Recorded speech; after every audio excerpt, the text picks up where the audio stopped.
Today I'm bringing to you a conversation with one of my former clients and friends, Mike De La Pava. I did this Arnold Weekend 2024, and Mike and I sat down and had a conversation, our first conversation in quite some time. Mike has a mixed martial arts background, a rugby background, strongman, powerlifting, even most recently bodybuilding. Mike owns Battle Axe Gym, which is the strongest gym in Miami, as Mike says. Mike and I first connected in 2017 when Danny Vega put us together because Mike had an injured back and he had exhausted all the common experiences and common pitfalls that go into the chiropractic and physical therapy that many of you have experienced out there, the endless cycle of physical therapy appointments and adjustments. But by the time Mike got to me, he was so downtrodden and he was ready, he was humbled to try something different because much like a lot of the people that I see are facing either a surgery or having to change career paths due to their injury. So they've tried all these different things. Mike had to take a year off and rebuild. We became good friends during this time. The good news is Mike's pain and symptom free and has been for about 5 years. It wasn't easy for him, and he's going to talk about this today, what went through his mind when we started working together, some of the challenges that I presented to him to earn his capacity back to train once again. Enjoy this conversation today. Though we do talk about some very dark topics, you'll enjoy Mike's personality and our banter back and forth as some moonshine may have been consumed. Thank you once again for supporting what we're doing. Drop a comment below and enjoy this conversation. Known you since 2017. Who is Mike?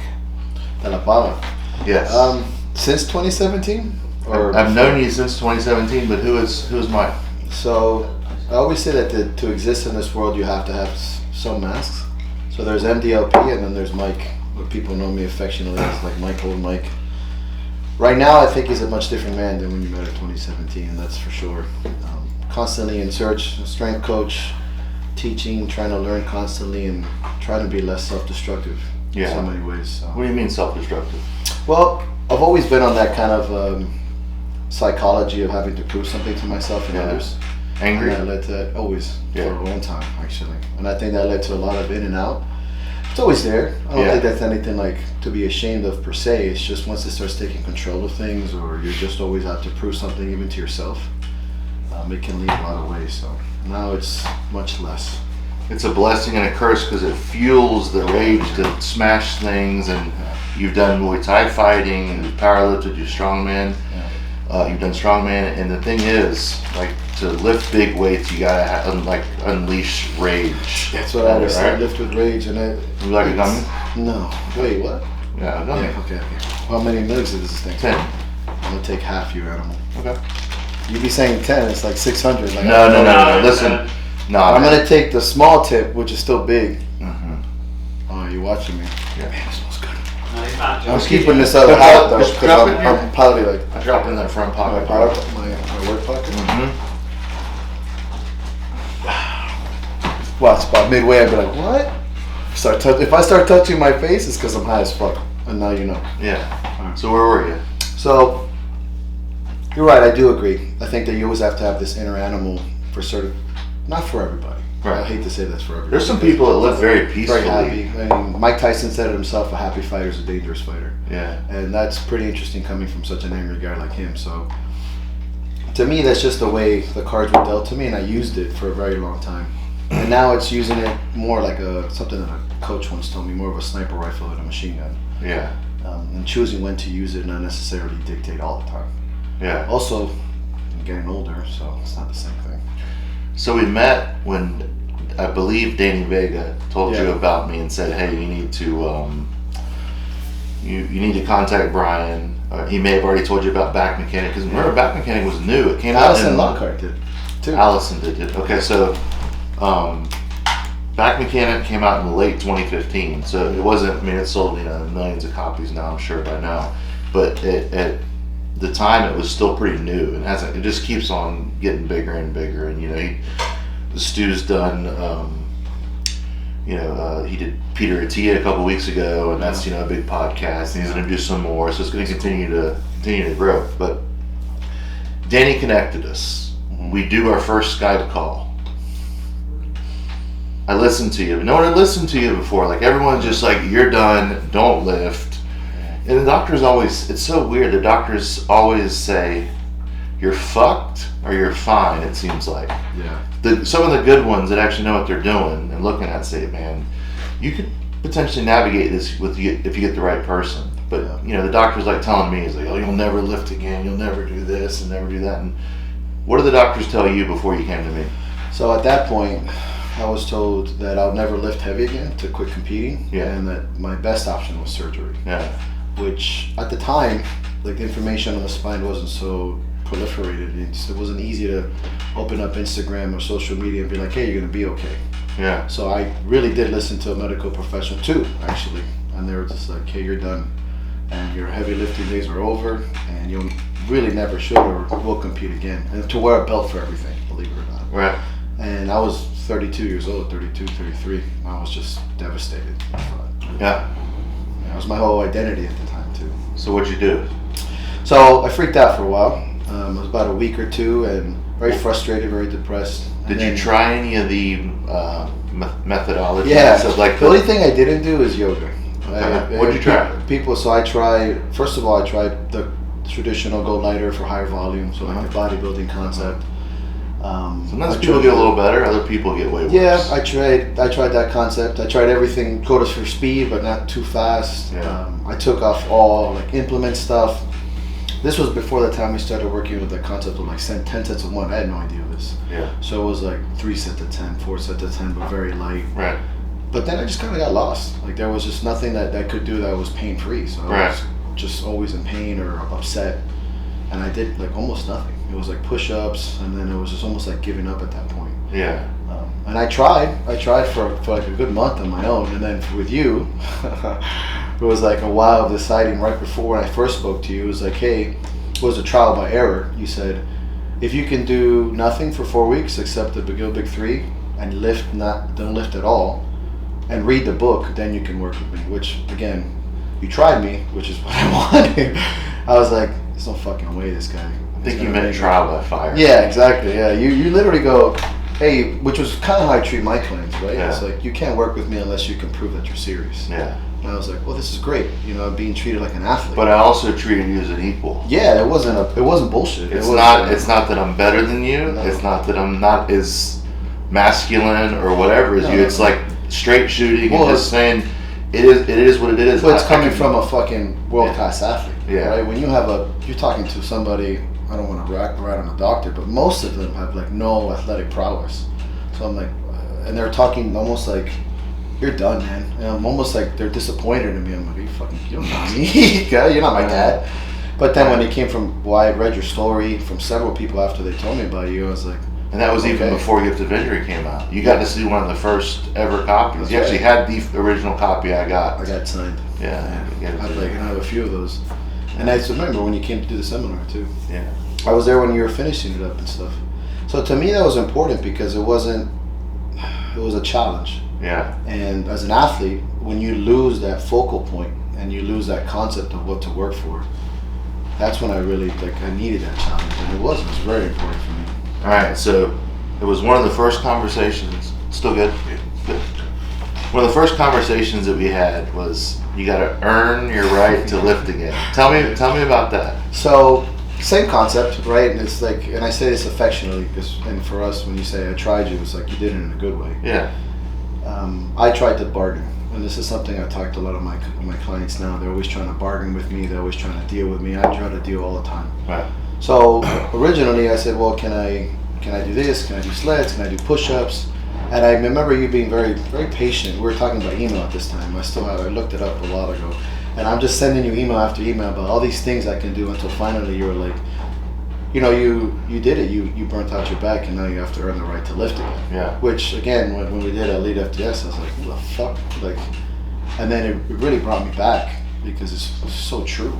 I felt like I had really kind of taken for granted, although especially the last couple of years where it was just lifting recklessly. Yeah. So the concept of earning it back, that idea of working for something, just put like a fire under my ass that I needed. Instead of it, you know, being a negative sense, it was really nice. As much as I was like, fuck. Yeah, so you took 17 off, rebuilt. Yeah. and then blew your bicep off. First strongman training session off. And your back was doing really well. Yeah. Another limitation we had with you was your knees and walking. Yep. My knees hurt a lot. Mm-hmm. Yeah. And that's a tough when people have bad knees and then they do well with walking except for their knees. Yeah. Man, it's hard to sometimes get them. Yeah, it was an interesting clusterfuck. I mean, I had done a lot of sports at that time. Yeah. And taking that whole year was something, but yeah, right when I got into my first strongman competition, my first strongman day back, I just when we met Stu, remember? Mm-hmm. Went to see him. What city was that? Jupiter. Yeah. I was so fucking excited. 6 days prior, I'd sat with Stu and you, and he was like, "Hey, you're gonna be great." I said, "Man, I'm back. 135 pounds still." Bah. Yeah. I was like, "Shit." I remember I texted you, but I was after doing a whole year of spine rehab. I just remember thinking, "Oh, it's just a bicep." Yeah. So the fortitude from taking that whole year off was like there wasn't thing I couldn't do. And then you got back and made it through the strongman competition. You got second place in that December. Yeah. So a year and a half. It's the best. Yeah. I get it. That I posted recently. There's a picture of me like yelling. That was that competition that I said that should have never happened because Right. they said that was my best log. I did a 315 log. I even messaged you that day. I said I could have done 350 on that motherfucker. I could have destroyed. Just to have that feeling after they said never again. I remember finishing the keg and like almost getting emotional because a year and a half I couldn't even fucking walk. Yeah. And I did pretty good. I lost to a very great strongman, so it wasn't like it was a big deal. Yeah. So after we rehabbed the bicep tendon, it just came right back into doing it. And I was probably, that lift will for me probably be one of my greatest athletic endeavors ever. Not only because 315 is okay, but what the fuck it took to do that at the point. That was amazing for me. What was wrong with your back? So, well, clinically, or what did I feel? What were your limitations and what kind of pain would you have?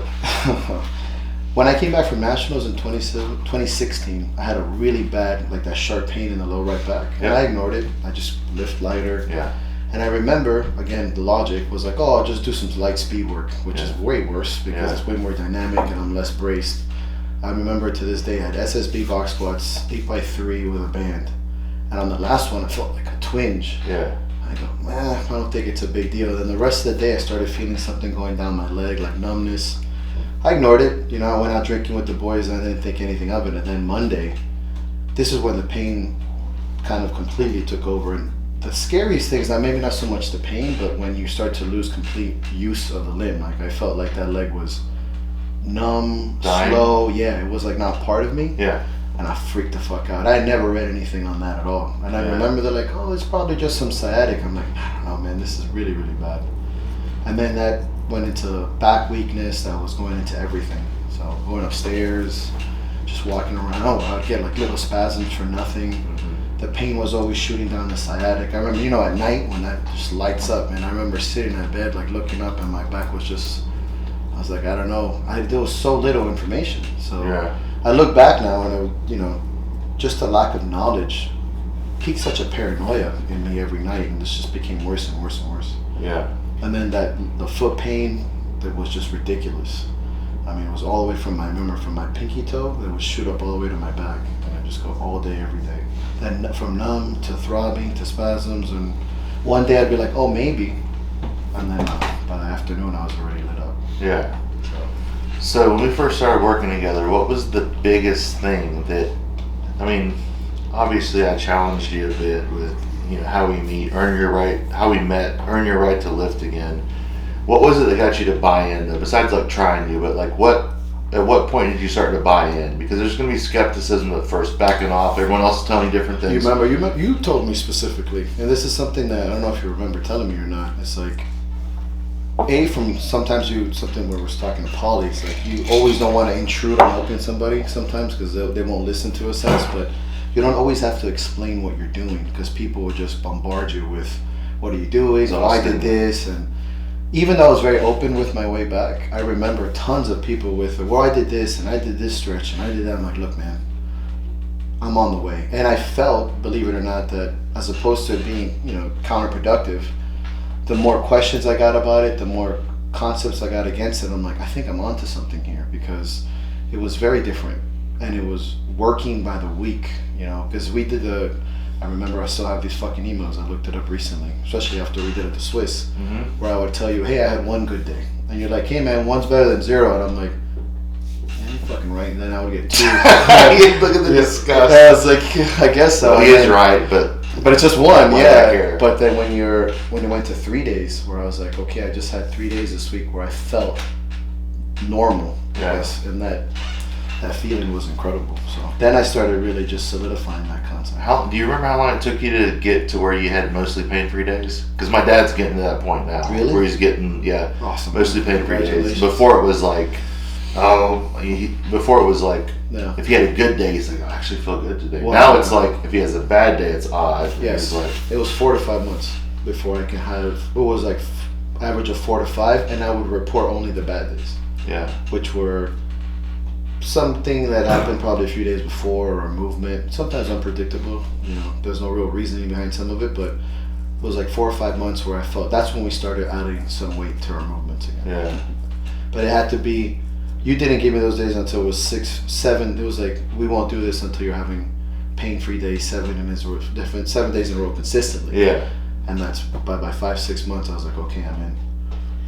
The biggest reason why I see people, and I just say this, I should probably just like tape it and just keep like playing it, and I could be talking about something else, but it's one of the biggest reasons why people don't get better is they keep doing the same thing over and over, and that is they get a little bit better, and then they're back in the gym like 2 weeks later doing the same thing, like a little bit lighter, and it's just like, and then pretty soon it used to just be lifting that hurt them. Now it's in the car that hurts them. Now it's sex that hurts them. Yep. Now it's their job that hurts them. And then everything hurts. But I just had this conversation with 2 people. One that I just picked up as to help with the lifting. That's the biggest. People can get pain free just by luck by not doing shit for a while, right? Yeah.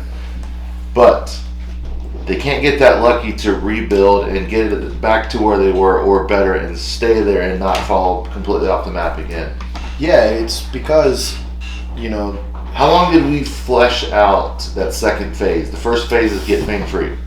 I mean, okay, so my first 225 deadlift was 9 months when you came to do my seminar. Yeah. And that's the first time I was allowed to lift. Yeah. And that's because you were there. So the second phase was probably another 4 to 5 months after that. So 9 months total before you told me. Because before we were just doing everything so focused, and you're like, just lift it. I was like, whoa. Yeah. I was like, fucking finally. Yeah. So about 9 months for me specifically, right? Because as we both know, there's no when they ask you that, well, how long is this gonna take? Because I asked you that like 5 times too. That was probably about 9 months before I can lift what I would consider normal. So in September. Are we good? Is it still charging? The battery's dead, but it's still charging. Okay. Yeah, that's fine. Okay. Battery check. But it's showing recording Yeah, now? it's still recording. Yeah, it's still recording. Yeah, as long as it's plugged in, it should stay like that. It's not going off battery anymore. It's just going from the charge, but that charge has to stay in. Okay. What was the hardest part? What was going through your mind when I said you had to shut it all down? Not just to earn your right to capacity, where it like pissed you off, but at the same time it was like, okay, So, obviously, psychology is always my favorite. What's your education? I'm a psych major. That's why I went to Penn State University. So the concept of mentality and psychology is always in the forefront of my mind. Yeah. It continues to do so, and that's something I'd like to develop further. But to me, what got me in that situation was mental, and the only thing that was going to get me out was mental. Yeah. Right? Because listening to you wasn't so much a physical endeavor; it was trusting. Yeah. It was learning to be vulnerable and say, hey, okay, I need help. Yeah. Not the lift, right? We all live through pain to one point. Right. So to me at the time, and this is why I said the self-destructive concept, is that there was so much that strongman was fulfilling for me in the psychological sense, fulfilling a hole and having this, rage in life. I lost that, so I lost my identity.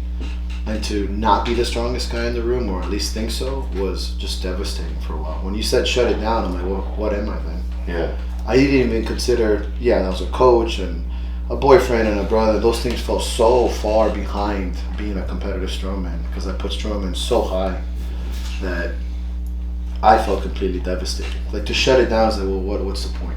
Yeah. I mean, shut what down? I mean, shut me down, basically, if you take this away from me. Until we had to completely change the perspective. There was no working with you, admittedly was a shift in perspective. And you can't tell a person like me that we're shifting perspectives, because then I'll try to outsmart the situation. Right? You'll be like, you're trying to fuck with me? Okay. No. So if we just slowly go into these physical things. Because I don't have the collegiate training that you do as a not even. But you did. You don't need collegiate training for that shit. But the concept was like, right, the way you trained it was like, right, man, we're gonna have to change your fucking perspective. Yeah. And that was the hardest part, was loss of identity, and then shifting to what it really was and where I am now as far as a coach, and identifying myself in other ways too. Go back to what you were saying a minute ago about having this exact conversation about the pain. They get pain-free, then you got to bridge that pain-free capacity out. Because here's the mistake. Here's the secret. Fix yourself, and then you can save money. Read the books, Back Mechanic, Gift of Injury, and then just listen to this advice. And then a lot of people will be fixed, right? Like really, we're just giving it away. When you get pain-free, you have to read Back Mechanic. Read Gift of Injury and how he fleshed out and rebuilt myself over 18 months. The biggest mistakes I see people make is they don't have enough time fleshing out their training between pain-free and then back to the platform. They go right back to like, oh, it's light. 225 doesn't matter. 225 doesn't hurt your back. But I can tell you this, when I was hurt and I was still squatting 1,100 pounds, some days 225 would hurt my back. Of course. So it's a tissue tolerance. It's a sensitivity issue. So of course, for some people, it's going to matter. They need to shut down the lifting. I needed to shut down my lifting. That's so. I did that. Mm-hmm. I did that. I went to, I'm going to go lighter. It's no big deal, and I kept doing it. So I did it like 3 times. Yeah. Until finally. So I'm guilty of it. But I tell people all the time too. I compare this situation like making a soup. A what? Making a soup. Right, so the soup. You know, I've never made a soup in my life. What? I've never made one soup. Really? Dude, I do like clam chowder though. Lobster bisque. Yeah. See, but that's okay. But like in Colombia, we're soup people. But maybe you need to open my mind a little bit to like the Colombian soup. I like the chicken soup that we make. Cuban food, Colombian food. I love it all, man. Well, we'll talk about the Colombian soup. The mom makes the chicken soup. It's amazing. And I like making soups. And the concept is too. I'm gonna get. It doesn't sound very masculine though. It doesn't fit you. What, the making the soup? Yeah, making soup. Come on. What sounds more masculine, cooking steaks or making soup? Can you have steak without a soup? What sounds more masculine? Making a steak, making a soup, stewing it with your wooden spoon for 6 hours. Oh, it's amazing. Okay, never mind. Steak. Anyway. A steak. Admittedly a steak. But probably not. But maybe I should open my mind a little bit. No, steak. Will you teach me how to make soup? Super tough. We teach me super tough guy with your fucking moonshine. Cool guy. Let's go chop some fucking wood. I'm the sober one finally. Fuck. But no. So the concept is if you add too many ingredients to the soup too fast, you don't know why the soup's good. Right. Just like anything else. Good job staying on track with that too. Yeah. I'm good at this shit. Yeah. Hi, Michael De La Pava. Nice to meet you. So to me they go too fast, right? Yeah. They start adding this stuff, they start feeling good, and they do a bunch of stuff. I just had this conversation. Tell me about that. So I was talking to somebody that I know online, and I know them, so I didn't feel too. I said, hey, same shit. I go, I recommend you really educate yourself on this. Here are some suggestions. I'm not gonna push, but I highly recommend you take it easy for a while. They asked me a bunch of questions, I answered this stuff, and I said, the first thing I said is, you're gonna feel better on average between 5 to 7 days, much better than the first 3, if you're not an asshole. I go, after that, you got 4 to 6 weeks, and honestly, just leaving it alone, you're gonna feel significantly different because of the tissue of the disc. That being said, in that period, don't be an asshole. Yeah. Be really patient, because that's where like 95% of people fail from experience and what science tells us. Yeah. They're like, no, okay. And I didn't say nothing after that. Yeah. Obviously, I don't push, it's a profession. I saw them they started adding all this like extra PT, and I kept saying, more is not more, less is more. It's not a muscle, it's not like you're flushing blood into your disc. Yeah. I left it alone, and verbatim, like 2 weeks after that, pain is 10 times worse, I can't do this, and I have said nothing. Now I work with her, of course, in that sense, but it's what we all do. Once you feel good doing anything, you're gonna start trying to go back to what you think is normal and adding training, and you add too much ingredients to the soup. Now I don't know why your back's upset. You Yeah. know, if we just go very simple, let's say, we go 3 and walking, and then we go through the movements, it's very easy to take away from that. But if I go, you know what, we're just gonna do this and this training, and we're gonna row, and remember I couldn't even bike. Mm-hmm. I kept asking him, and the rationalization didn't hit, obviously, with the hip flexion. Mm-hmm. I said, but this is not an impact. And I was Yeah. like, what's too much? We don't know why your back's hurting. Yeah. And it's not as easy as just like, adding some shit. Yeah. But it's the athlete's urge that more is more. Right. Then that's something that I should have said when I went on the fucking stage. It's like, when you really love something, it's how little you do. Right. The sacrifices you do. Everybody wants to do more when they love something. Yeah. But more often than not, it's like, how much are you willing to give up?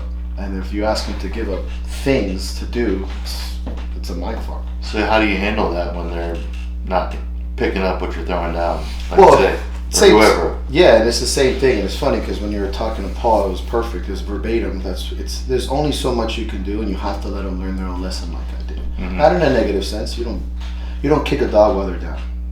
That's just ridiculous. But if they're not doing it and they're a paying client, I set out the rules, and I always say, if we don't have to work together, that's fine. I have the right to fire you as well, because I'm gonna fuck. But at the same time, you're gonna have to learn this way on your own. Then Right. I'm always here for you when you come back. The door is wide open, but we have a strict and a discipline criteria here to stick to, or else it's just something I would have put my name on.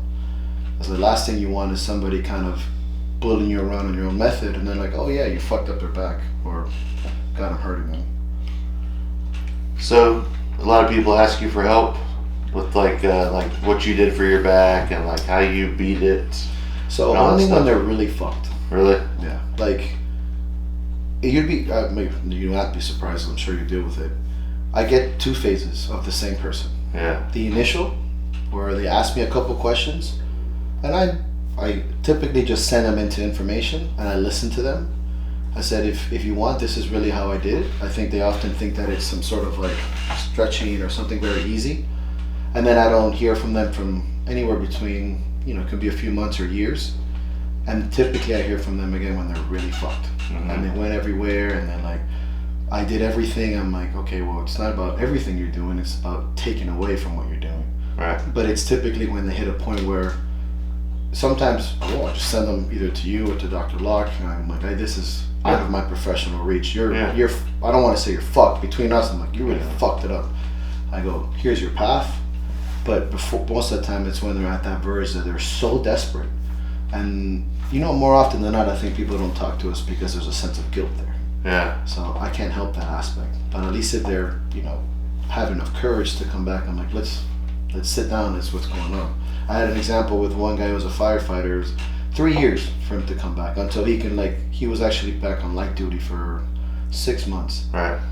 And within 3 months, I even showed him how to get out of his truck, how to move his neck. No problem. Now he's, back to living his normal life and doing other stuff. But 3 years from the first time we talked, I told him to get the books, and I was expecting him to like, okay, I'll see you in a month. 3 years. Until he was like, I can't, you should see him. Great shape, used to be a really high level CrossFitter, owns his own gym, his own coach, great firefighter, couldn't get out of his truck pain. Yeah. And then we're starting from like -5. It's not your back pain, it's his back pain, Yeah. and you can't want him to get better more than he does. No, there's no, exactly. Isn't that weird? How some people are just like, man, my back hurts. I did 400 push-ups yesterday. Yeah. I prescribed you 40, four sets of 10. Like, Yeah. Why? What do you want me to do? I did that. Okay. Admittedly, I think I told you too. You're like, do 3 10-minute walks a day. So my first walk was 30 minutes. And I'm like, fucking big dick, here I go. I go 11 minutes down the road, and I had to sit down on a bench for 30 minutes like this. Like waving to the ducks, like, why did I do that? And you're like, why did you do that? You said 3 10-minute walks. I'm like, yeah, but, and there was the bargaining, but I can do 30. You're like, nope. We couldn't even go down. I remember I had to stop on a Some bench. people would be fine with that, though. Yeah. Some people would make their deviation, they'd be fine because it's still kind of 30 minutes total that day, but not at the same time, right? Yeah. I just didn't do it. And I warn people about that. I said, hey, stick to those 10-minute walks, please. Stick to 10 minutes. Don't do the 45. So I don't know who the fuck I was racing by myself. So, see if you remember this. You mentioned earlier that you texted me about the overhead axle press, right? The log, So yeah. the log, sorry. Yep. So the log overhead press, the picture of you like celebrating most muscular. You do remember that you called Stu and I that night, right? Because Yep. Stu and I just finished. Stu and I just finished teaching a course here in Columbus, Gift of Injury, because the book had been out for a year. And you called, you were hammered, but it was just like one of the best days. Yeah, you of were my life. happy drunk. Yeah, it was.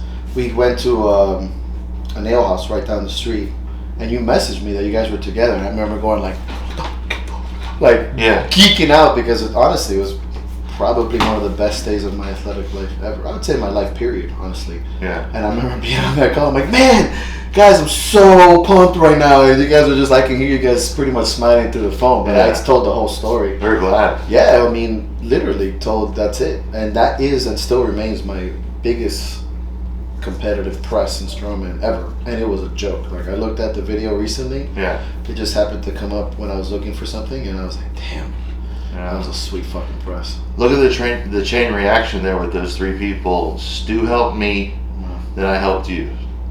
You know? Yeah. That's pretty cool. So Big thoughts. pay it forward. Yeah, it is. Forward. That's the same. Like, that's what I really feel like too. It's like, for example, when I see Stu now, and just to be able to chat with him like a friend is a big deal to me. When was the last time you saw him? At the Swiss. That's right. And I went up to him and I go, hey Doc. I go, my name's Mike. He goes, he goes, De La Pava. I go, yeah. He goes, yeah. Because he goes, Mike De La Pava. I go, from Colombia. I go, yeah, man. Like, I remember being like I just saw like one of the greatest moments there. I was like, yeah, Doc. He goes, of course I've seen how you do that. Great leadership. And Yeah. that was a big deal, right? Paying it forward and then giving respect to your teachers and stuff is always like, if you follow that path and you stay true to that, it's also another way of paying respect. And just to sit there and chat with them and tell them how much I've done since that and how much we've been through after, you know, that like when we took the test in front of him, when I told the guy that, I don't know if you remember that. Mm-hmm. I do I Kai. don't know, You did fucking Kai's. You said Kai's. You were Kai's master clinician. Yeah, and he's like, because he was going through the script, and he goes, yeah, I saw you out there slouching. I'm like, I don't slouch. No, you didn't. I was like, and I remember seeing Doc, you know, from right in that corner, being like, like kind of laughing. Because I was like, nah, man, I don't slouch. Don't you go in there and effing embarrass No, me. fuck no. I was sitting in that chair like, this is chilling. great. Yeah, I remember and he did all the traps too. Hey, can you pick this up for me? I'm like, yep. Fucking core tightness 9, but yeah. It was good times, man. And just paying it forward to your team. Just like when I see somebody I coach. Yeah. You know, it's an incredible feeling to see that kind of handed down. Well, it was awesome to see you get back. I'm glad that your story ended up being a good one. Yeah. Because not everyone can get pain-free. Not everyone can get back into the bar, and not everyone can get back to competition form. Yeah. Or hit a PR. Right. You know? So, it was on the log. That's what I say. It was obviously there was some luck involved, but mostly hard work, and it really kind of opened it makes you also very, you know, empathetic with people in this situation. Yeah. Right? Because we've done everything wrong too, but it honestly is one of the proudest things I've ever done as an athlete. I've done some really cool shit, but coming back from that, like you said, it's like it makes every other injury feel, and it's not to dog anybody's fucking injury. It's just, it really does make it, like I said, when I tore my bicep tendon, even my tricep tendon, I took 24 hours to like really feel bad about myself, and I'm like, I've been through fucking worse. I can still squat. They can, you know? put it back. Yeah, and you can still do SSB and shit, but that really set the pace for the rest of my life. Yeah. Like the psychology behind it, the mentality, the comeback as a coach. That, I mean, it opened my eyes to a lot of things. Because that whole year, I just decided to improve my scholastic concept and be more forward with myself, more open. Yeah. Right? Not a lot of guys were like talking about how the fuck they came back.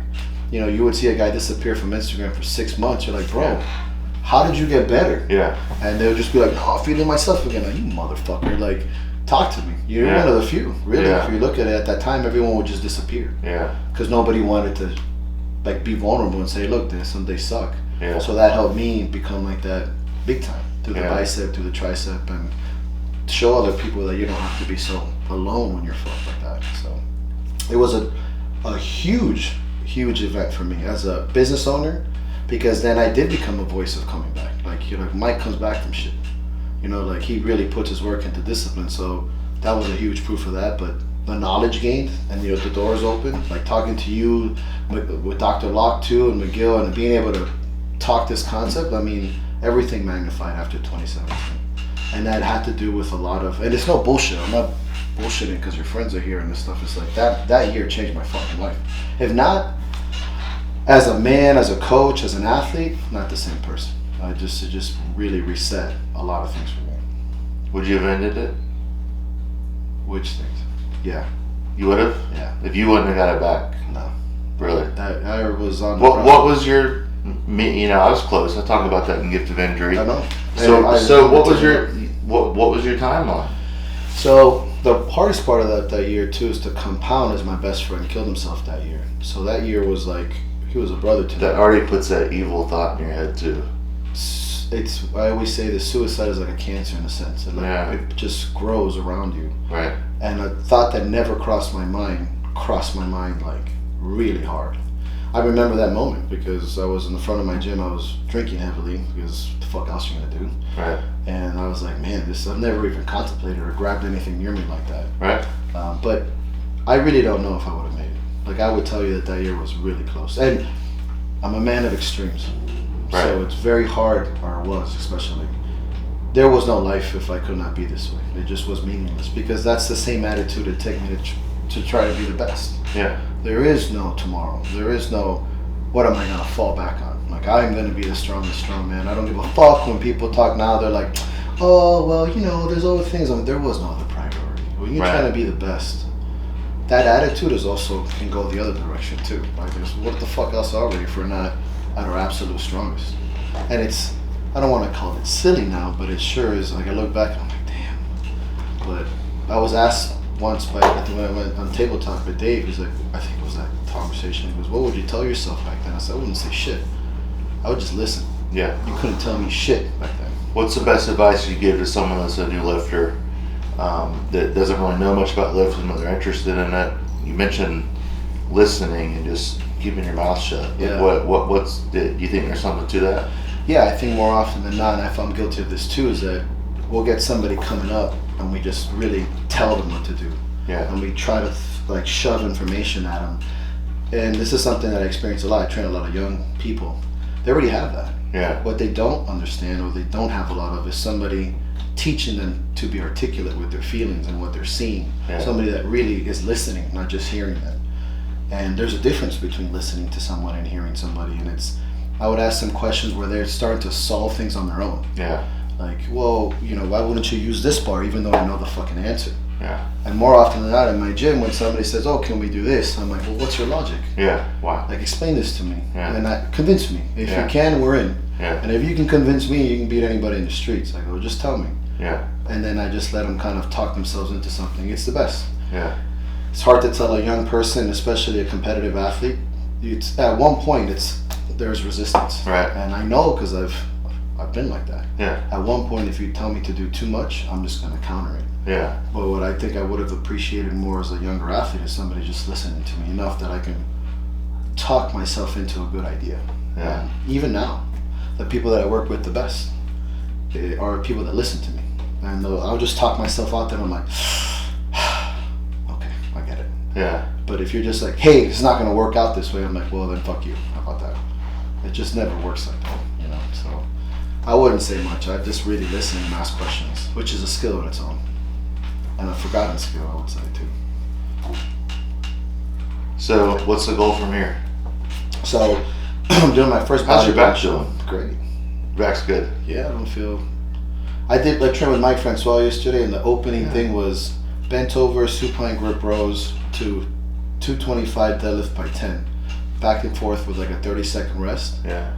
And that to me is a fuck ton of volume. I just remember when you used to travel, how bad that used to be? Like, it would take me like a travel like today, like 2-3 days, but I'm like, oh fuck. Yeah. I did that. I remember getting a back pump. Mm-hmm. You know what it is to get a back pump nowadays at 40 years old and not be in pain? Yeah. I was like, this is awesome. Yeah. Just yesterday. Yeah. Like a low back pump and not get a fucking back spasm. Yeah.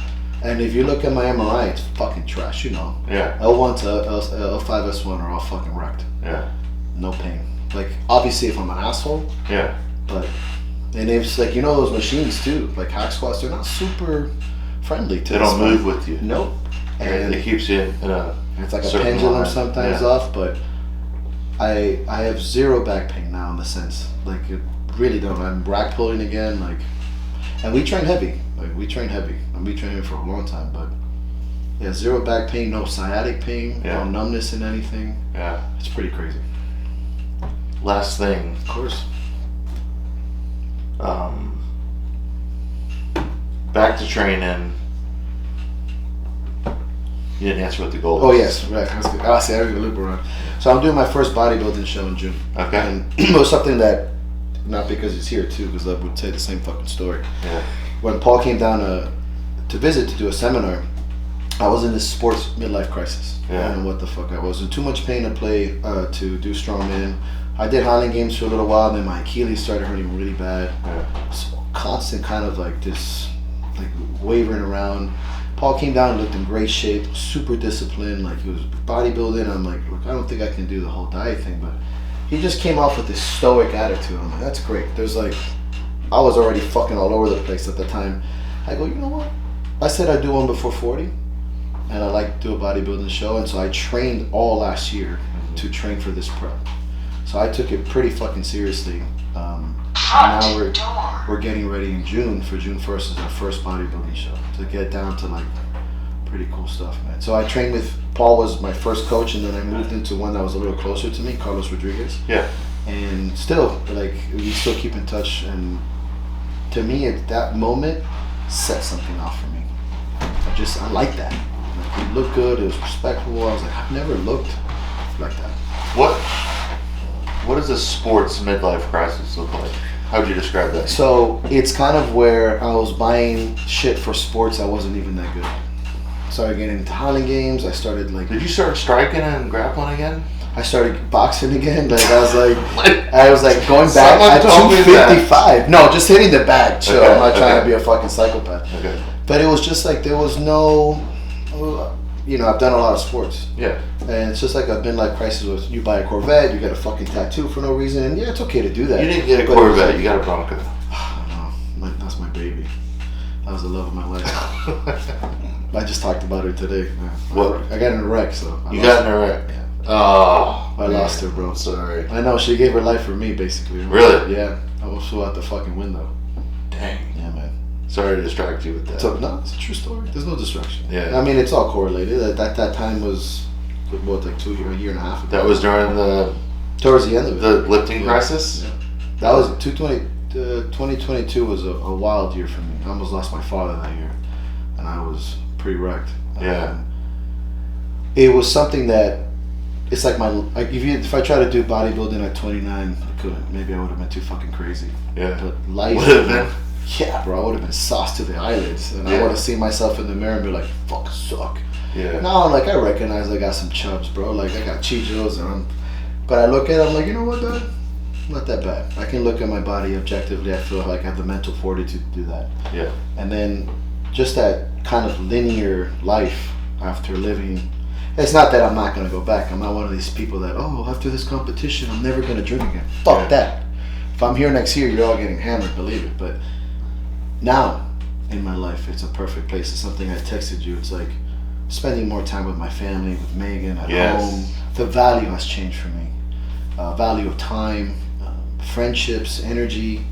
It's very linear. It's very easy to say no to something when I have such a strong, like, it's not hard for me to tell you not to drink right now. 4 months ago, I'd be like, okay, give me a little bit. But Yeah. it doesn't even fucking, I like to make the joke that it bothers me because I Yeah. like being silly, but it's just so ingrained in me, it doesn't matter. How important was it for you to have a solid significant other during that process? 'Cause I've been very open about with Rhea Yeah. about how much of a rock she was and is, and even though a lot of the time I didn't deserve that type of support, right? Preaching to the choir. They're singing. So how did Meg help you? Big time. At first, I think I was a little bit more volatile and confused and angry, where Yeah. the nicer she would be, the angrier I would get, because I felt like it was sympathetic. Yeah. Or like, oh, you're going to be okay. And I was like, don't. And I don't know, that's not how she meant it, but that's how I perceived it. Yeah. But having somebody who, this is something you said once, which is fucking cool. It's like you have to be kind of insane to believe you're gonna be back. Like you have to be crazy. Yeah, Cody and I were talking about that earlier. And it really, and I say that to this day, of like when you want to come back from something or go forward something. Delusional is the word I delusional. use. Yeah. And I would say this to her, and she like 100% believed me. Like Yeah. she's like, no, you are. If anyone can do it, it's you. I'm like, Yeah. at first I'm like, don't say it like that. And That's then not, eventually hey, it's it doesn't, truth. as far as a woman goes, that doesn't get any better than that. Yeah, but no. And I If can it, see her, she said to you, if anyone can do it, you can do it. Yeah, she still She believed in you. 100%. Like when I do Yeah. this bodybuilding thing, like, not this bodybuilding thing, when I'm going into this bodybuilding journey, you know, you get your, oh bro, you know, you're really gonna do this, and can you really not drink? And I'm like, yeah, man. Like, this is what I chose to do. If I told her I'm gonna fucking be a rock climber, because she knows exactly who I am, she'd be like, no, you can do it. Yeah. And there's no, she's not trying to kiss my butt. Like, I don't like any of that shit. So during this time was, I told her, I'm like, I'm going through some shit. Yeah. And I know that some days I'm gonna be just lost. I just Yeah. need you to be there. You know, I don't really need a game plan from you. And that's it. Now forget about it. But even now with you know, somebody helping you meal prep and just being your partner, because I've told her too. I think sometimes when we're just constantly going, I just want to be heard sometimes. Yeah. And that's great to have a partner that listens to me and knows who I am, Mm-hmm. and knows that I'm not really trying to bullshit Megan. It's 13 years together. Like, Mhm. she knows exactly who I am. And to hear her say, like, with confidence, like, oh yeah, you're gonna be great. Yeah. I'm like, man, that's, as much as I'm like, you've initially like, no, it's okay, because, you know, a compliment's always kind of like, thank you, but it means a lot because she's been through all the fucking things, from fighting to rugby to strongman, all my injuries. It's fucking 13 years, man. We've been through some shit. And seeing her see me at that bottom, like, and then being able to see that pride Yeah. when they look at you like, you fucking did it. I'm Yeah. like, if anybody fucking knows it's you, Yeah. that's the best. And that's something that's very intimate between a couple that doesn't need words. You know, when sometimes people are like, oh, it's the way you look at each other, because we've been through some fucking shit, man. Yeah. Like, there's nothing around that situation because they've seen you at your worst and now at your best. So, 2 more questions. please. What's the biggest, give me 4 nuggets or big rocks of wisdom that you could talk to someone out there that's having that's a back injury, maybe they're an athlete or an average Joe just wants to be able to pick their kid up out of the crib. 4 nuggets of wisdom for that person that worked for you. It doesn't mean that it's going to work for them, but something that worked for you. What are the 4 biggest things? I'll give you one of them off the top. Having a good support system. Oh, Number 1, right? What else do you? I would say, Because we just talked about, man. to add to that Read. one is create your own support system. Yeah. And I think a lot of people will push away people that aren't necessarily good for them, but on the Yeah. contrary, they might be the best. Maybe somebody close that may not kind of doubts you a little bit or questions you. Yeah. Believe it that that's a good source to have. A lot of the skeptical friends that I had at that time really proved my courage and my will. And it wasn't a negative sense. They're like, oh, it's like, why are you doing this? And why are you going to come back? Is that okay? Out of concern. Instead of pushing them away, in fact, I kept them very close because now they're some of my biggest confidants. Mm-hmm. So I would say on top of having a good support system, create your own support system. Yeah. And be active about it. What about tangible, actionable, physical things that Less- really work for you? 100%, and I said this earlier, less is more. Yeah. Please, less is significantly more in everything. I do believe that for the most part, less is more. Even in bodybuilding, like effective reps, we talk about this all the time. Like if you're doing 4 sets of 10, but I can do it in 2 sets of 12 to 15, then, you know, fucking put some effort into that. Yeah. Number 2, in this sense too, is really figure out your pain triggers. Be Yeah. smart. Sit down with a diary. Be honest with yourself. I believe that a lot of times, and I know you do this too because we did it, there's also like a pain diary, like a body diary. Yeah. Okay, if you decided to help a friend move, or you're mopping the house, or you're picking up something, and in a few days you feel Yeah. something, write that down, because identifying pain triggers is one of the biggest things, because that's what we need to avoid. If it's Yeah. flexion, rotation, is there compression, if you're doing something around the house, did that trigger the pain? Like, that's such an important overlooked thing, because they're looking for bigger when I squat, I go, okay, Yeah. but how often a day do you barbell squat? I go, what are you doing throughout the house? Are you Yeah. sitting? What do you work? How do you get out of your car? Like, Yeah. that's why I love the physical test we did with you and we did with Stu. He was looking at everything. Yeah. And Everything. That's everything you do matters at that point, right? Like, you really are in a tough position. Number 3, definitely, and this is not to blow the fucking, I'm not doing this to blow smoke. Like, honestly, educate yourself. Mm-hmm. You know, like I said, with Stu McGill and you and the gift of injury and back mechanics, I do this all the time. This is 100%. This isn't fucking scripted. Get educated. Be skeptical. Yeah. Look up all this stuff. Go, like I say, the first thing is, you don't believe me? I love that. Like I said, keep these people close. You know, look up Dr. Locke. Look at what they're doing in this stuff. Be skeptical. Yeah. Ask questions. Educate yourself so that you're not alone in this situation. And I think a lot of people now, it's a little tough because there's so much shit out there. Yeah. You know, so I don't want to say as to kind of guide these people into educating yourself. Yeah. But it's okay to be skeptical and do your research. You know, it's important, just like when you read the book, that you're speaking my language. Yeah. We have the same semantics. Yeah. If I tell you your back pain is probably due to flexion, and I assign you something to read, and you have no idea what that is, you're fucking wasting my time. Because Yeah. back flexion, it means you're bending over for You gotta invest. something. Invest. You have a vested interest in your health. Of course. And so education is big. Remember a long time ago I told you should do MDLP's rants. Yeah, the rants. Yeah. Like you should just start walking, just rant to the phone. Like I guess you do it, but I was like, dude, enough. Yeah. I'm like, you should jump on this and like make it a thing while you're out walking. But now that I'm doing so much cardio too. So, I saw on your Instagram that you were doing the step mill and you were saying basically, come on now, you guys know that flexion isn't good for everyone. Yeah. You're deceiving people. Tell me about that situation, because number one, I don't spend time on Instagram because I would waste too much time unproductively. I would look at too much TNA. I would be distracted by things that didn't matter to me, and wasting time when I could be reading a book. Hours. So, about 5 years ago, I gave it over to my brother to start managing my social media, and then when he got too busy, because he actually does, my brother does. My father. Okay. That guy rocks, bro. Yo, your brother's sick, dude. Yeah, cool, dude. Yeah, And shout I out think- Swarm. Yeah, man, seriously, he's really good. And Yeah. I wouldn't say that. Yeah. No, so anyway, so he got so busy he couldn't do my social, so I hired this kid from JU. He does my social media.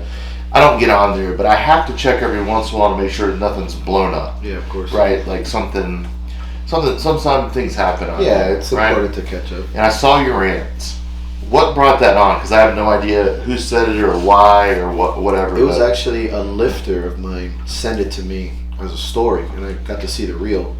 And it was basically implying, in a very straight cut manner, weighted flexion, don't be scared. You know, everyone can do it. You should be doing it more often. And especially with the spine, I'll say that first of all, biomechanically, it all depends. But the spine is so extremely specific. And this is coming that new wave, right? That new age of bashing other people's science and experience because you just want to create a counterculture for the sake of creating it. Yeah. And then monetizing it. Yeah. You know, like, oh, if 9 out of 10 people are saying this, well, I say this. Right. Come this way. I'm a That is contrarian. a contrarian, and people that are dying for that, right? Yeah. Like if you would have told me, hey Mike, you'll be fine in 2 weeks, I would have bought into it too, right? Because Yeah. that's kind of what you want to hear. Yeah. And so they were explaining this, and there was no, even in the description, hey, because guess what they'll do, right? They'll make a reel, and then in the description they'll talk the science and explain kind of like they're just kidding. But it was saying, it was a very blanket statement saying like, hey, you can do this, and it was terrible. It depends. Not everyone can do back flexion, and how many times can you really do it? How Yeah. often? Yeah. You know, and somebody had posted, oh, this is basically strongman. I go, yeah, I know. And that's the problem. I mean, Yeah. we're not going to do more than we need to, and Yeah. we're not going to do it forever. Yeah. And then when that becomes your pain trigger, you really shouldn't do it that often, right? Right. Like, for me, as you know, Let it flexion heal. is, yeah, You can flexion get back is, to doing it, but let the scab heal. Let the disc stiffen up and gristle a little bit. Then it can take the bending and the compression and plus flexion. It can take that more over time, as you were able to do the triple extension to Right. put the stone up. Yeah. You gotta flex and then lap and extend, and then do the whole slinky spine. You got to do that, but you also have to be stiff while you're doing it right. and locked in. And you got to get out of that situation where you, for example, like I was asked about the same client. It was, I was doing these rotation stuff. I go, man, first you got to move up and down, left, right first. Yeah. Like, let's get you out of a very sagittal, plain life. If you can't do that pain-free, rotation is... And then I saw it very similar too, like weighted rotation. I'm like, yo, not everyone can do weighted rotation. Yeah. When I started throwing, the first time, I think it was 2019, I remember talking to you for a little while. First lifting crisis? It was when I got into the Highland Games, it was an off-season. Yeah. And I wasn't used to rotation. Strongman was very sagittal. I remember having a conversation with Dr. Locke as well. I said, man, my back is like one sit down from He's a good dude. He's a great Shout guy. out Dr. Locke. Yeah, man, good guy. Angela. That's my boy. I'm seeing him in September. He's coming down, so we Is can he? hang out. Yeah. Okay. He's getting married in Miami. Okay. I think he was going to tell you about it. He told me about a doctor that you hooked him up with, and he's getting, I think, a doctor. Khaled, yeah. Who is he? His name's Khaled. He's my good friend, but he's a pathologist. Where's he at? He's in Miami. Oh, now he's in, what is that? Jupiter or something? Jupiter. How do I know where your doctor is? I don't know. And you don't? This is online. He's here. He's here. Okay. But he's my best Locke friend. had good things to say about him. He's a And good Locke dude. came in August 1st, day after my birthday. Yeah. We filmed a little bit coming up and stuff. Yeah, I mean, He's I a know cool Dr. dude. Locke because you posted. You originally started talking about the rotational stuff, Yeah. which led me into talking to him as well. And then we just really hit it off. We had the seminar. Yeah. It's just a really good dude. But in that conversation too, I was saying, I wasn't used to rotation. It took me months to get used to rotation. Yeah. Which again is a transition like anything else, right? Yeah. Like if you're just a sagittal guy and you want to start playing rugby, Yeah. it's gonna take a while. The spine is just even more specific. So when people do this blanket statement like, "Hey, everyone can do it," I'm like, man, it's crazy that people are buying into this. And then you'll see the comments. See, I told you. Yup. And I'm like, well, What do you really want to say about it? I would love to tell people that. And I don't want to get too crazy. I don't even argue in the comments ever. It's not But worth it, dude. That's why I just don't get on. I just I have to, but sometimes I don't. But I have to for work too, just because that's where I make most of my money. Find someone, just my opinion, To run it. unsolicited advice. Find someone that's in college that you can train and trade to have run your social media and do all that stuff. So that way you can keep your head clear on your vision. Yeah, or at least do it if you're Head clear on vision and where battle axe and where you're coaching and where all that's going to go instead of like, what am I going to post today? Like a monkey could do that. You're absolutely. You know what I'm saying? Yeah, of course. But especially like I've been using. You been on ChatGPT lately? I don't know if this is really on record, but it's insane what it can write for you. Yeah. Like as far as posts and I've descriptions, seen some of that stuff. It's Yeah. pretty cool. So now I write not so much posts because I'm a decent writer, but when I You are. Thank you. When I do like the shirt sale, I just go write this description for me and just. But eventually, I'd like to be on Really? social media. Is Yeah, that? it's crazy. I told it, write me a description, a very exclusive, shirt that's good for work. It's very limited, Yeah. And then it wrote. I go, okay, now write that again, but you can also wear it to go out. And the description is, I was like, fuck, I couldn't have done better myself. Wow. It's incredible. Seconds. What's something that people, as we close, what's something that people don't know about MDLP? So, that's a pretty in-depth question. I expect that one. I like that. Well, as far as I'll put something a little bit. How about deeper. some weird stuff here? Yeah, so Like something you wouldn't expect. I don't want to hear your shit. I just want to. So, okay, here's something funny. You know the musical Les Miserables? It's a musical. But before you start there, I forgot that you're a big Office fan. I We love talked The Office. about that. You hate Pam. First Pam's of all, an awful person. She's an awful person. So is fucking Jim. If you don't understand this, like Jim isn't as bad as no, Pam. but he's a fucking sapingo. He really just gives men a bad thing. I've been saying Pam is a piece of shit forever. I know. And then now it's a meme. Like Yeah. people are like, trash Pam. Yeah. But yeah, I watch The Office a lot. Me and that's like our background noise at the house. Sure, it's great. That and Frasier. Yeah. And then I I got never into- watched an episode of Frasier. Yeah, it's okay. I like it. Okay. It's like those guys are so snooty. It makes me laugh. But yeah. Yeah. So I know every word to Les Miserables, the musical. I actually sing pretty okay. Yeah, you sing. I'm okay at it. Yeah. Okay. So if I got like have a few drinks in and it's karaoke, I'll fuck that up. I'll play some Sublime and crush it. But Why didn't you focus on more singing while you're healing your back? I was not in the mood to sing at all. I sang in the shower. But I was so grumpy for the first half a year of that. Like I just got read books. But now, thanks to Stuart McGill helping me helping you, you following the plan. Now you can sing.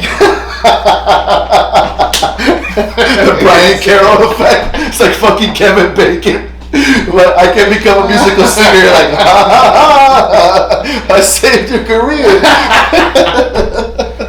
No, what it comes down to, though, seriously, is your willingness to commit, the science, just what someone taught me, and then a little bit of luck too. That's what it comes down to. A little bit of luck. It isn't like everyone can get better and everything's fine. Yeah, that's a tough thing to say, isn't it? Yeah. And I like that you say it. That you say it. You know, I don't think enough people say that. Yes, I think people are scared and they want to sell you, right? They want you to buy in no matter what, and they give you this. Oh, everyone can be fixed. What did I say to you about that? When we worked together, I certainly didn't guarantee an outcome. No, that was the hardest part. Yeah. I think that's where you as a person have to really want it. Yeah. Because at that point it's unknown. So at least let it be unknown with somebody that can at least try to get me there. Yeah. You would ask every once in a while, do you think I can get that? Like, there's a good chance that you could do that, but I can't promise you that. Exactly. Or I'd be like, okay, so what do you think next month? And you're like, oh, let's see. Well, let's see if you get pain-free days. Is Cody over there? Who? Yeah. Cody in the background. We had the same conversation right now. I will hustle. And I was like, I need to know until it became more of just being happy and grateful that I was even okay. Yeah. And then the timeline just didn't matter anymore. Yeah, and then you figured it out since. Yeah. Like you learned enough about the process. I gave you some tools. You took it all the steps further to get back to strongman, to finish the competitions, and do everything else you had to do and have done since. But you figured out how to do it from there. Yeah, and that's exactly right. And it's also dedication. Because I'm not a strongman expert, and I told you that. I'm like, bro, I'm not gonna tread waters that I'm not familiar with. Yeah. So I said, here's my thoughts on progressions or whatever. But then it's like so you rebuild the strongman, and I'll do the best I can. Yeah, it was kind of the best for the principles that you teach, right? If those remain the foundation of a lot of things, then it's all kind of the same soup. Right? Yeah. Like it's there's a foundation of less is more. Know your body, don't overdo it. My favorite one was, if this is what you're trying to be, there's not room for everything at once. It's too many marbles in the jar. Remember that? Yeah. There's just too much. So if I wanted to be a strongman, that's also not a good idea to play rugby, do powerlifting, do Highland games. It's like, stick to this one craft, let your spine adjust to this, give it some time, and then if you want to move on to something else, give it its respect, and earn it. Yeah, that's the same concept I used to. So I took a whole year to earn my bodybuilding thing, because at first, again, those machines suck, and they put a lot of pressure. So it took some time. It took me, a whole year, not so much because of the back pain, but because of the same principles. Yeah. Like, I'm gonna fucking earn this. So when I do well on my show, it's like, you earn that shit. There's no question. Yeah. So the principles remain the same. Yeah. Less is more. We train just enough, and everything's specific. And then you make it your own. That's it. That's the key, man. Yeah. Thank you so much. Hell yeah, man. Thank you for having me. Hope you enjoyed today's video. Remember, like, subscribe, share, click the notifications because we drop videos twice a week. We also have a live stream every Friday where I answer your questions. Click below to see the latest video that we uploaded. Also, for our products, our CBD, our books that correspond with these videos, it's down in the description. For more information about all things Brian Carroll and PowerX Strength, go to powerxstrength.com. You could book a consult both virtually and in person with me. Enjoy your week, and thank you so much.